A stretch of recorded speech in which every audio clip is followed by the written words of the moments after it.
Korupsi berasal dari bahasa Latin, yaitu corruptio, yang berarti busuk, rusak, memutar balik, dan menyokong. Korupsi secara harfiah artinya kebusukan, keburukan, kebejatan, ketidakjujuran, dapat disuap, dan tidak bermoral. Korupsi arti dari KBBI atau Kamus Besar Bahasa Indonesia artinya penyelewengan atau penggelapan uang negara atau perusahaan dan sebagainya untuk kepentingan pribadi maupun golongan. Ada beberapa definisi yang dikemukakan oleh lembaga-lembaga resmi mengenai korupsi. Pertama, dari Transparansi Nasional mendefinisikan bahwa korupsi adalah perilaku pejabat publik, baik politikus, politisi maupun pegawai negeri yang secara tidak wajar dan tidak legal memperkaya diri atau memperkaya mereka yang dekat dengannya dengan menyalahgunakan kewenangan publik yang dipercayakan kepada mereka. Yang kedua, World Bank dari UNDP mendefinisikan korupsi itu adalah the abuse of public office for private gain. Korupsi adalah penyalahgunaan kekuasaan publik untuk kepentingan pribadi atau privat yang merugikan publik dengan cara-cara bertentangan dengan ketentuan hukum yang berlaku. Sedangkan definisi korupsi sebagaimana tercantum dalam Undang-Undang Nomor 31 Tahun 1999, contoh Undang-Undang Nomor 20 Tahun 2001 tentang pemberantasan tindak pidana korupsi, bahwa korupsi itu adalah setiap orang yang dengan sengaja melawan hukum untuk melakukan perbuatan dengan tujuan memperkaya diri sendiri atau orang lain atau suatu korporasi yang mengakibatkan kerugian keuangan negara atau perekonomian negara. Ya. Selanjutnya ada beberapa sebab mengapa seseorang itu melakukan korupsi. Bisa sebab internal maupun sebab eksternal. Paling tidak ada 3 teori yang mengatakan mengapa orang atau seseorang itu melakukan korupsi. Pertama, ada teori dari Robert Klitgard, ada dari Donald Cressey dengan teori triangle fraud-nya, dan Jack Bolon dengan teori Konya. Pertama, teori dari Klitgard mengatakan bahwa korupsi dapat terjadi jika ada monopoli kekuasaan yang dipegang oleh seseorang yang memiliki kemerdekaan kejujuran atau berlebihan tanpa ada pertanggungjawaban yang jelas.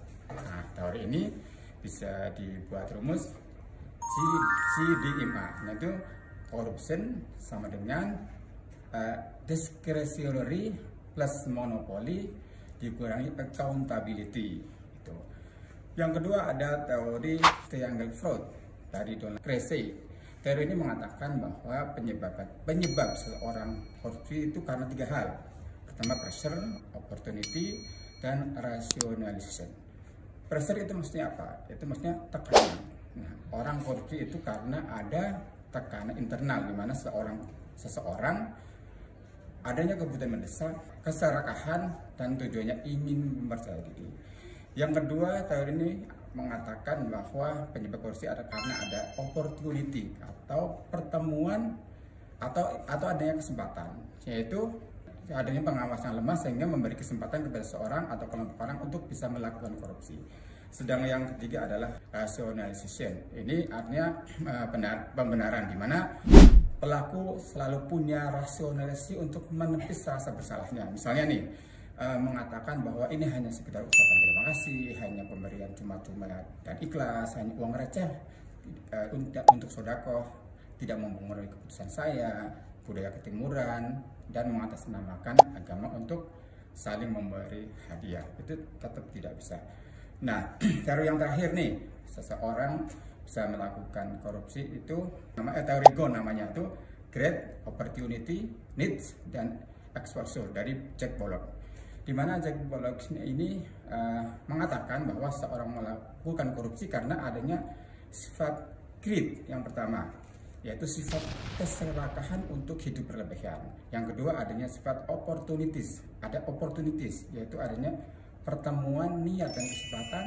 Dan yang ketiga, seseorang melakukan korupsi karena adanya need atau ingin memenuhi kebutuhan sehari-hari karena gajinya rendah. Dan yang terakhir, adanya expose, ya, atau pengungkapan, di mana adanya suatu penindakan pelaku yang tidak menimbulkan efek jera sehingga seseorang masih berani melakukan korupsi. Nah, jika kita simpulkan, korupsi itu adalah setiap orang yang sengaja melawan hukum untuk memperkaya diri atau orang lain atau korporasi dan ada kerugian keuangan negara.